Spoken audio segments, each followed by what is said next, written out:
Welcome to my YouTube channel. हम लोग हिंदी में देख रहे थे प्रसिद्ध साहित्यकारों की रचनाओं को। तो आज हम लोग देखते हैं भारतेंद्र हरिश्चंद्र, जो आधुनिक हिंदी साहित्य के पितामह के नाम से जाने जाते हैं।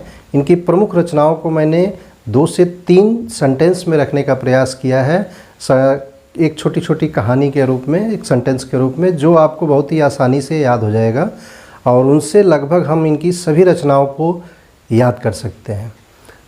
थोड़ा सा इनकी चर्चा कर दें। इनका जन्म जो है 1850 ईस्वी में हुआ था और मात्र 35 वर्ष की अवस्था में ही इनकी मृत्यु हो गई थी 1885 ईस्वी में। तो आइए हम लोग इनकी प्रमुख रचनाओं को देखते हैं। पहला सेंटेंस जो है, श्री चंद्रावली अंधेर भारत जननी की दुर्दशा को देखकर धनंजय के सती प्रेम से मुकर गई। बहुत सिंपल है। श्री चंद्रावली अंधेर भारत जननी की दुर्दशा को देखकर धनंजय के सती प्रेम से मुकर गई। इसमें हम लोग देखेंगे इनकी ये पहली रचना है, ये श्री चंद्रावली। श्री चंद्रावली इनकी एक रचना है। दूसरा देखेंगे, श्री चंद्रावली अंधेर भारत जननी, अंधेर से अंधेर नगरी, भारत जननी की दुर्दशा, भारत जननी और भारत दुर्दशा इनकी रचना है। को देखकर धनंजय के सती प्रेम, धनंजय विजय इनकी प्रमुख रचना है। के सती प्रेम, सती से सती प्रताप और प्रेम से प्रेम प्रलाप, प्रेम जोगनी, प्रेम माधुरी, प्रेम तरंग और प्रेम फुलवारी इनकी जो है 5 रचनाएं हैं प्रेम पे।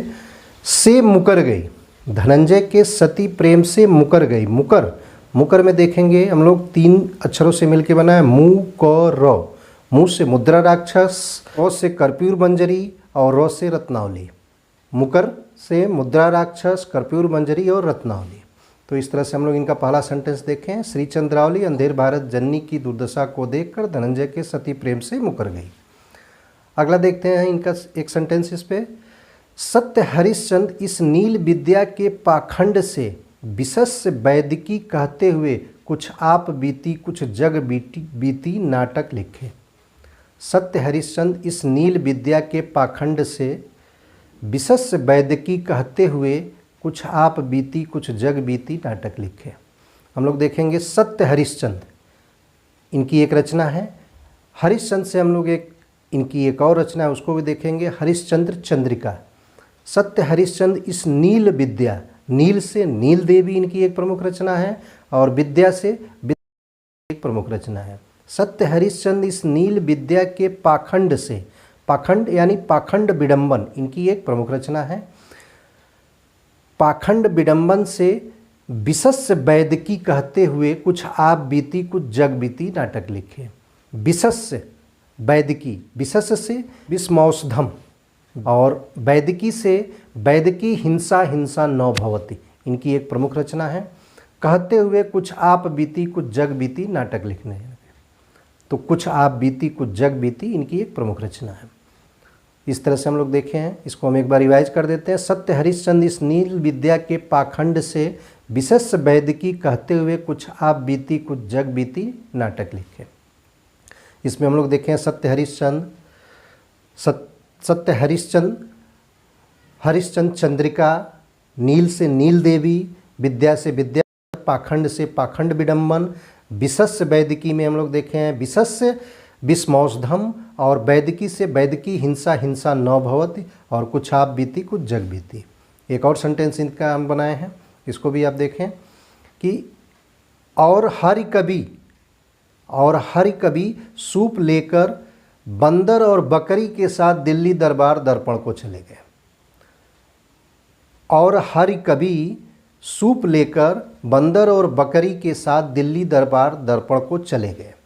हरि से हरिश्चंद्र, कवि वचन सुधा, जो मात्र 18 वर्ष की अवस्था में इन्होंने एक पत्रिका लिखी थी, कवि वचन सुधा।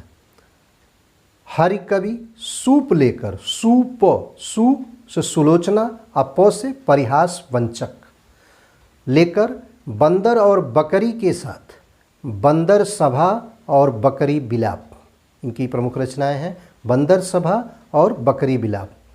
हरि कवि सूप लेकर बंदर और बकरी के साथ दिल्ली दरबार दर्पण को चले गए, यानी दिल्ली दरबार दर्पण इनकी प्रमुख रचना है। इस तरह से हम लोग देखे हैं भारतेंद्र हरिश्चंद्र की लगभग सभी रचनाओं को मैंने समेकित करने का प्रयास किया है। एक बार वाक्य को फिर से पूरा देख लेते हैं। श्री चंद्रावली अंधेर भारत जननी की दुर्दशा को देखकर धनंजय के सती प्रेम से मुकर गई। सत्य हरिश्चंद्र इस नील विद्या के पाखंड को देखकर विशेष वैद्यकी कहते हुए कुछ आप बीती कुछ जग बीती नाटक लिखे और हरि कवि सूप लेकर बंदर और बकरी के साथ दिल्ली दरबार दर्पण को चले गए। हमारा प्रयास अगर आपको अच्छा लगा हो तो चैनल को सब्सक्राइब करें, लाइक करें, शेयर करें। धन्यवाद।